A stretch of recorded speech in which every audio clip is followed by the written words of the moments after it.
Improve bone density, strength, balance, and overall longevity with OsteoStrong Hickory. Call 828-270-0918. Good evening and welcome into the Wednesday, October 15th edition of the WHKY News. I'm Rob Eastwood.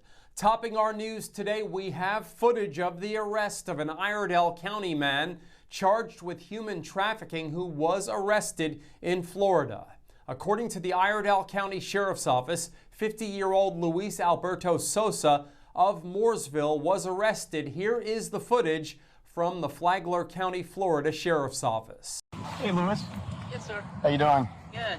Good. I'm Sergeant Mo with the Sheriff's Office. We got to talk to you about a few things. You dog friendly? Yeah, sir. Okay. All right. We got to talk to you about a few things, okay? Yeah. Can I hold this for a second? Yeah. Can I hold? What is her name? Her name is Snow. Snow? Yeah. Lewis, Snow. right? Yeah. We got warrants for your arrest out of North Carolina. Oh, shoot. Okay. Yeah. For human trafficking out of North Carolina. Oh, my goodness. Really? Yes.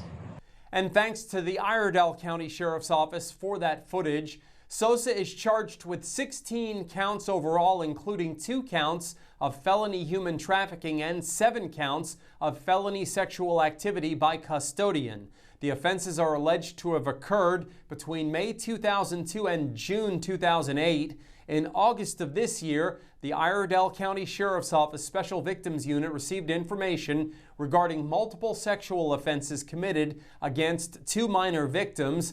The victims, both Argentinian nationals, were between the ages of 13 and 17 at the time of the offenses and were part of a religious ministry led by Sosa, who was then serving as a missionary pastor from Argentina. According to the investigation, Sosa brought the victims to the United States under the false pretense of a ministry opportunity and a, quote, once-in-a-lifetime trip. At the time, he had been granted temporary guardianship over the children during their travels. Over the course of 2 months, Sosa allegedly committed several separate sexual offenses against the minors while they were in his care. He is currently being held without bond in Florida and is awaiting extradition back to Iredell County. Currently, he has no known prior criminal history. Good news on the job front in Catawba County. Corning Optical Communications, LLC, a division of Corning Incorporated, has agreed to acquire Lot 11 in Trivium Corporate Center to expand its manufacturing operations, hire and maintain a minimum of 132 jobs at an average salary to exceed $65,000 a year, and invest between $170 million and just under $268 million under the terms of an economic development agreement with the City of Hickory and Catawba County. In addition, American Fuji Seal entered into an economic development agreement today to create at least 20 jobs and make investments in their existing facility in Trivium, and to create a new facility on Lot 7 with a minimum investment of $10 million with potential investments of up to $30 million or more over the next 3 years. More at WHKY.com. WHKY's Arianna Mack attended an event going on this week in Hickory and spoke to one of those involved.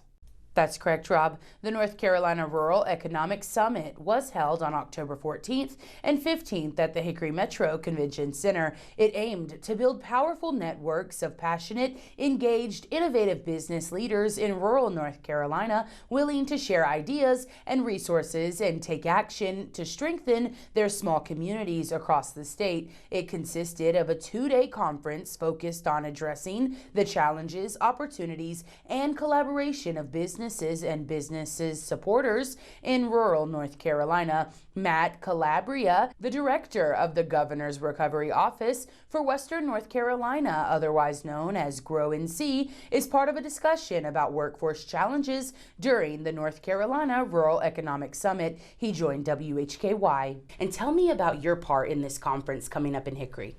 Well, I'm participating in a panel talking about how we can strengthen our workforce in the wake of Hurricane Helene. Obviously, the hurricane impacted every single element of life. And so the recovery has to think about every single element of life. And one of those is thinking about our economy and our workforce. So I'm looking forward to engaging in conversations with folks about how we can strengthen our workforce and strengthen our economy for the long run. And what are some topics you'll touch on when you're at the North Carolina conference?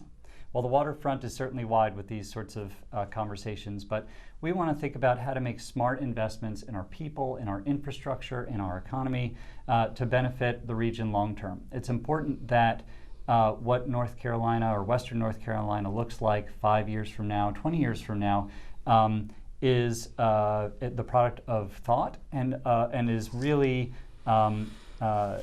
rooted in what the community wants and what our various communities want to see in their future. But we will probably be talking a lot about how to work with our community colleges to make sure we're producing the workforce for the future.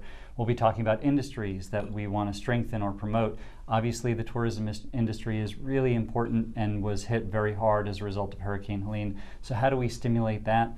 And then how do we lasso federal dollars and use all the tools in our toolkit to ensure that we have all the possible resources being brought to bear on strategic projects that can really advance the economy overall. Reporting for WHKY News, I'm Arianna Mack. Thanks, Arianna, and thanks to Matt for joining us. In today's crime report, Arianna and David Cedrone report on multiple arrests in local cases. In addition, in sports, Jason Savage has good news from the Lenore soccer program, which has swept weekly honors. In Community Focus, we'll have the weekly bulletin with Arianna Mack and the latest from the city of Hickory. We are on over-the-air TV every weekday at 5:30 and 10 p.m. on channel 14.2, and now live at 5:30 on the WHKY YouTube channel and at 10 o'clock on the WHKY Facebook page. We're also in multiple cable systems, including Compass in Morganton. I'm Rob Eastwood, and this is the WHKY News.